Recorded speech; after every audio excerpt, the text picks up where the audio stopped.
কখনো ভেবেছ যখন হঠাৎ করে কোনো মানুষের হৃৎপিণ্ড বন্ধ হয়ে যায় তখন শুধু একটা বৈদ্যুতিক শক কিভাবে তাকে আবার জীবনে ফিরিয়ে আনে?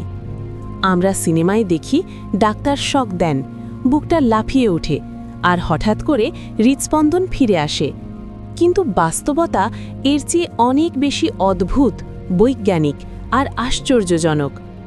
মানব হৃৎপিণ্ড শুধু একটা পাম্প নয়, এটা আসলে এক ধরনের বৈদ্যুতিক যন্ত্র। এর প্রতিটি ধড়ফড়, প্রতিটি বিট শুরু হয় একটি ক্ষুদ্র বৈদ্যুতিক সংকেত দিয়ে, যা হৃদয়ের ভেতরে থাকা একটি বিশেষ নেটওয়ার্কের মধ্য দিয়ে প্রবাহিত হয়। অনেক সময় হৃৎপিণ্ড বন্ধ হয়ে যায় এই কারণে নয় যে এটি মরে গেছে, বরং এর বৈদ্যুতিক ছন্দ বিঘ্নিত হয়ে যায়।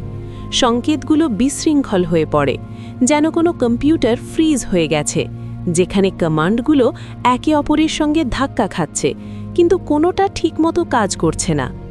ঠিক তখনই কাজে আসে বৈদ্যুতিক শক, অর্থাৎ ডিফাইব্রিলেটর। অনেকে মনে করেন শক হৃৎপিণ্ডকে জোর করে ধড়ফড় করতে বাধ্য করে, কিন্তু সত্যটা একেবারেই উল্টো। শক হৃৎপিণ্ডকে চালু করে না, বরং এক মুহূর্তের জন্য সম্পূর্ণ থামিয়ে দেয়। একটি শক্তিশালী ঝটকায় হৃদয়ের সব বৈদ্যুতিক কার্যকলাপ, সব সংকেত, সব ইম্পালস এক নিমেষে স্তব্ধ হয়ে যায়। আর সেই ক্ষণিকের নীরবতার মধ্যেই হৃদয়ের স্বাভাবিক পেসমেকার, একটি ক্ষুদ্র কোষগুচ্ছ যাকে SA নোড বলা হয়, আবার নিয়ন্ত্রণ নেওয়ার সুযোগ পায়, যেন কোনো ফ্রোজেন কম্পিউটারে রিস্টার্ট বাটন চাপা হয়েছে। যেই মুহূর্তে পেসমেকার তার পরবর্তী সংকেত পাঠায়, হৃৎপিণ্ড আবার স্বাভাবিক ছন্দে ফিরতে শুরু করে। হৃৎস্পন্দন ফিরে আসে, জীবন ফিরে আসে। কারণ শক জীবন সৃষ্টি করে না, এটা শুধু হৃৎপিণ্ডকে আর একটা সুযোগ দেয় নিজেকে আবার ঠিক করে নেওয়ার।